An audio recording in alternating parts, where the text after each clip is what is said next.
Tanguru Maringare, Balangare. Good morning, everyone, and welcome. I acknowledge all of the countries that we come from and the fact that you are all gathered on Noongar country. So I pay my respects to all Noongar families, our ancestors, our leaders, and our emerging leaders who are stepping into their important role of caring for country and ensuring safe passage by all of us on their lands. So good morning once again. I'm sorry I can't be there in person with you all, and I hope you're enjoying your gathering and sharing. And I'm speaking to you from Bunuba country, here in Fitzroy Crossing in the Kimberley.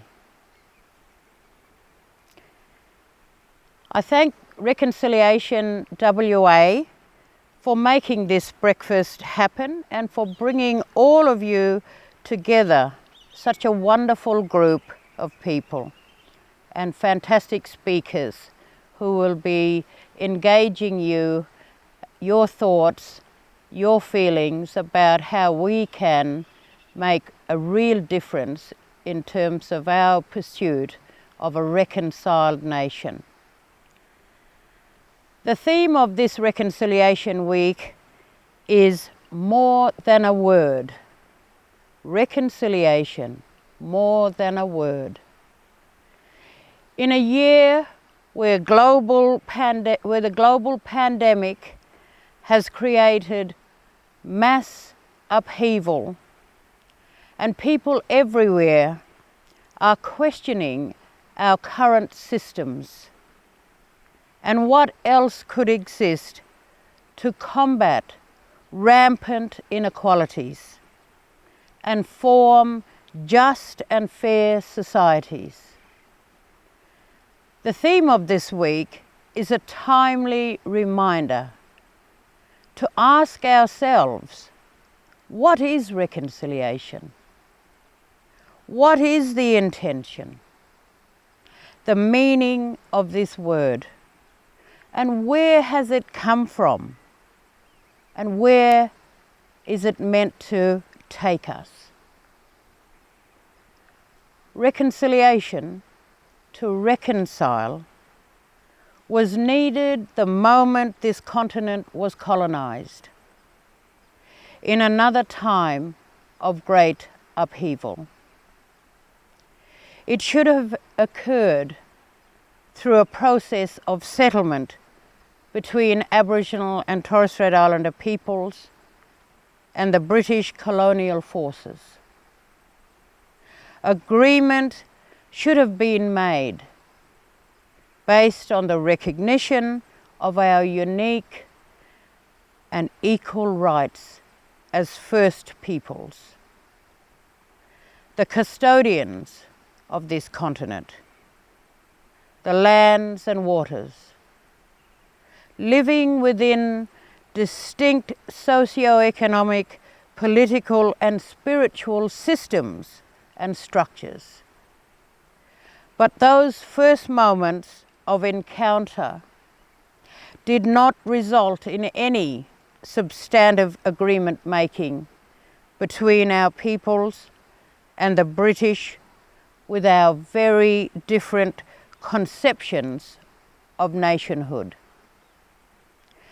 Too frequently, as we all know, violence erupted and atrocities were tacitly condoned and then buried, while institutional discrimination was entrenched, marginalizing our peoples and allowing generational disadvantage to take hold and for inequalities to grow.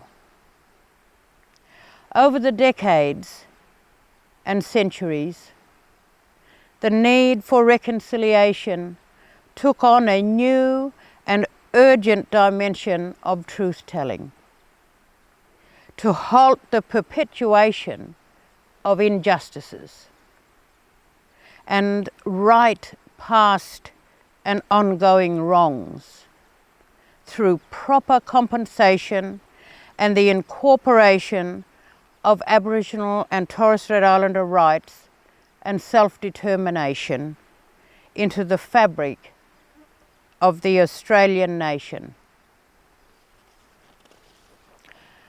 Our formal use of the word reconciliation was born from this tumultuous history and a burning need for a process to arrive at structural settlement between our First Nations, all governments, and the Australian public. In 1987, the then Prime Minister Hawke sat at Barunga in the Northern Territory. A political commitment was made to treaty, and we had promised that this process could soon take shape. Through an intense political debate, a compromise emerged with the passing of the Reconciliation Act in the National Parliament to create a statutory process to work through what settlement would be and how a real, meaningful, reconciled end point could be reached. And so the decade of reconciliation began with so much potential, so much more than a word. The Council of Aboriginal Reconciliation was established, led by the father of reconciliation, Senator Pat Dodson, a title that carried all the moral obligation and authority needed for a process that had to lead an entire nation through historic reckoning with itself. A process of courageous acceptance of a woeful living history that has treated us appallingly, where hard truths are voiced and heard, and a nation does not turn away in anger, but grieves and learns, reconfiguring its identity to be and do better beyond reconciliation. During this period, we established the guideposts and vehicles to do this. We had Mabo. Terra nullius was condemned as fiction. The social justice principles were formed. Bringing them home was released. My current position, the Aboriginal and Torres Strait Islander Social Justice Commissioner, was tasked on reporting on the state of reconciliation and how we must overcome all forms of disadvantage and drive the realisation of substantive equality. And finally, the statement and documents of reconciliation were to be handed down. And then we marched, Indigenous and non-Indigenous peoples, in our tens of thousands. I felt a collective euphoria that in some form of unity we were calling into being a future that all Australians would be proud of, and that we were taking action to make it happen. But the gates to the road ahead did not open, as they should have at Centenary. I honestly believe that the Australian public was almost ready to take the next steps. momentum was building. But Australian governments shut the possibility down out of fear, suddenly realising, I believe, the structural implications of what reconciliation demanded. That governments had to do the hard work of reconciliation, not us, the people. That they had to alter structures to guarantee our equal place in decision making. And that by doing this, it would be impossible to proceed as we had gone before. There is no other way to reflect on this time other than our political system was not ready, not brave enough to state the truth that we live in an unsettled nation with grievances that will never be reconciled until we have a process of political settlement. We know what happened from the centenary onward. Our call for Australia to reconcile was derailed into a so-called practical agenda. Somehow the onus of responsibility was flipped and came to sit with Aboriginal and Torres Strait Islander peoples. We were expected to find a way to fit, without protest, into current structures, as if our grievances were holding back progression. Let me be clear. This is not reconciliation. It is all but a word that has simply been co-opted to hide a political refusal to reform structures so that they can guarantee our equal place in the building of a modern, healthy, democratic Australian state. Of course, over this period there have been worthy and ongoing attempts to build Australia's capacity to actually engage in reconciliation, namely through reconciliation action plans. But reconciliation was never meant to be reduced to RAPs alone. They were just one necessary part of the journey toward settlement, designed to improve corporate, business, relationships, so we could better establish our economic empowerment and self-determination.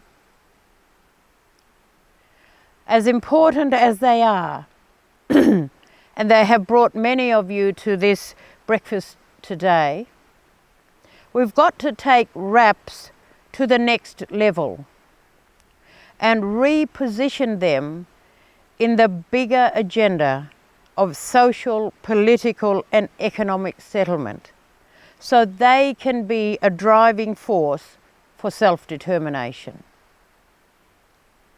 And to do that, we have got to put the big agenda back on the table.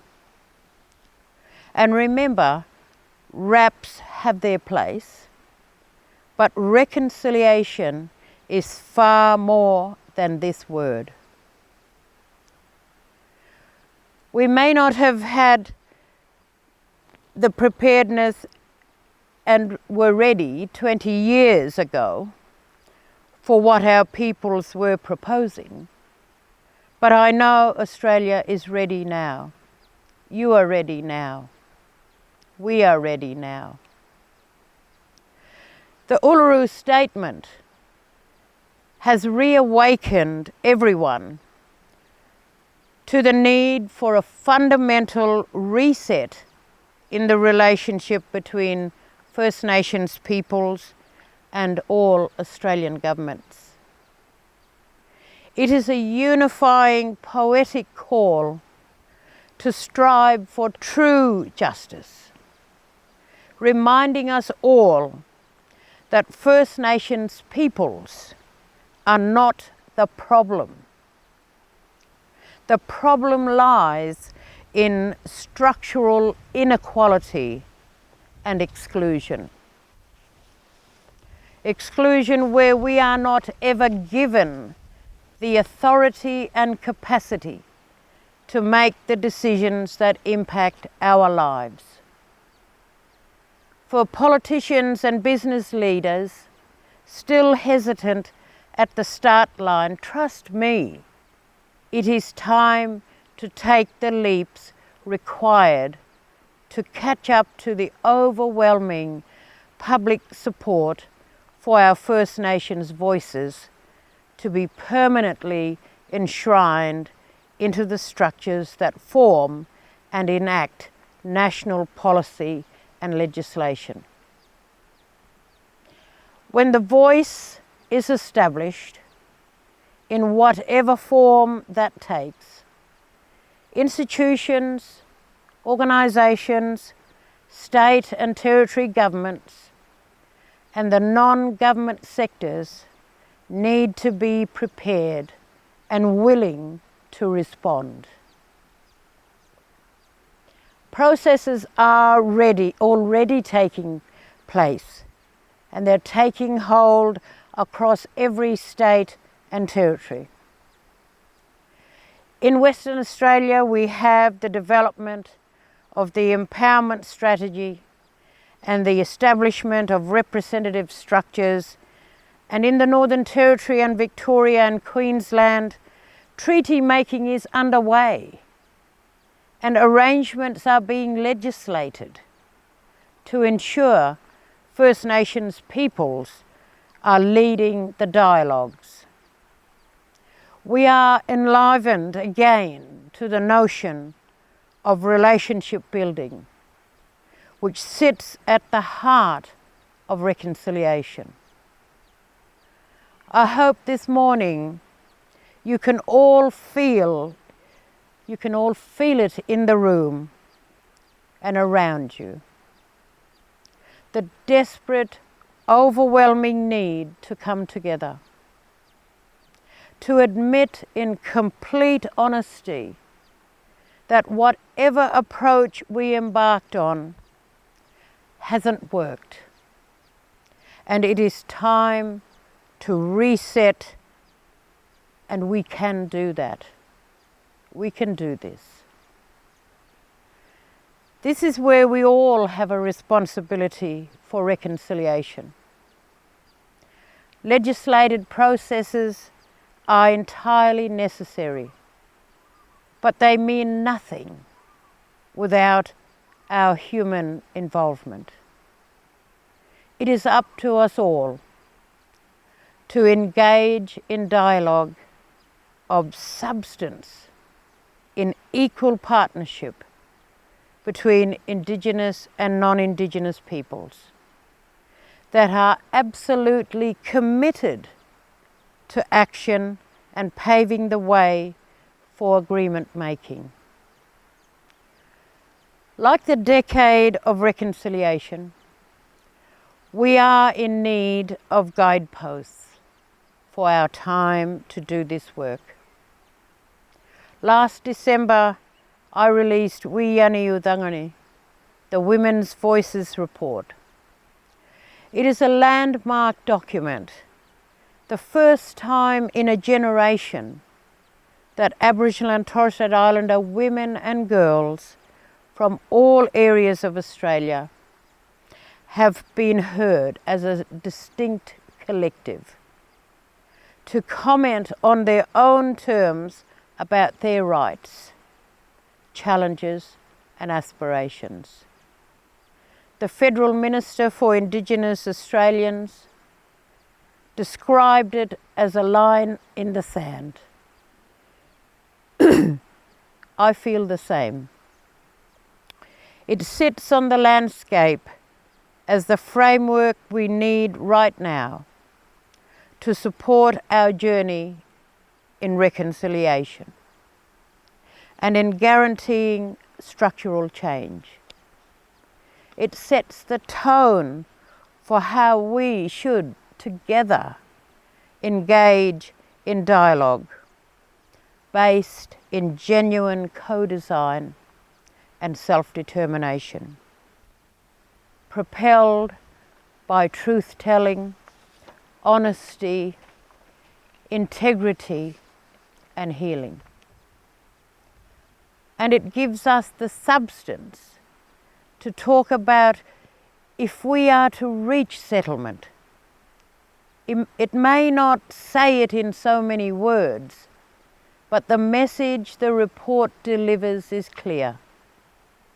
We will never be reconciled without an agreement to transform our systems from punitive top-down interventions to holistic, culturally and community-grounded approaches across all sectors and aspects of life, from housing to child protection, education, training and employment,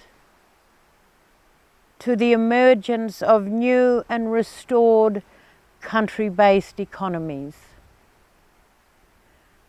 I am now socialising the report across Australia, and we are using it as a tool for dialogue and to take action on critical issues that need to be reconciled, to overcome systemic inequalities and discrimination. It is here in Western Australia that I feel the door has opened to really allow this to take effect. The West Australian Government has been constructive about working together. Next month I will be co-convening a ministerial roundtable with Minister Dawson to respond to Wianiudangani and to consider how it can be a vehicle for change in this state. I'm confident these discussions will lay the groundwork for dialogue at a national summit, and I am planning to convene this in early 2022 to advance the rights and well-being of First Nations women and girls, so they are equal partners at every table in determining the future toward a purposeful, reconciled moment in our nation's history. I really do believe that these relationships we are forming are a commitment from the West Australian Government and others to engage in genuine reconciliation. The time has come that this must be how we move forward. Let me finish by saying I am under no illusion of how hard the path ahead will be, and that our people will only believe that reconciliation is real when governments and other non-Indigenous Australians carry their weight, go beyond words, and genuinely act. Do all that they can in their power and influence and privilege to change people's lives for the better.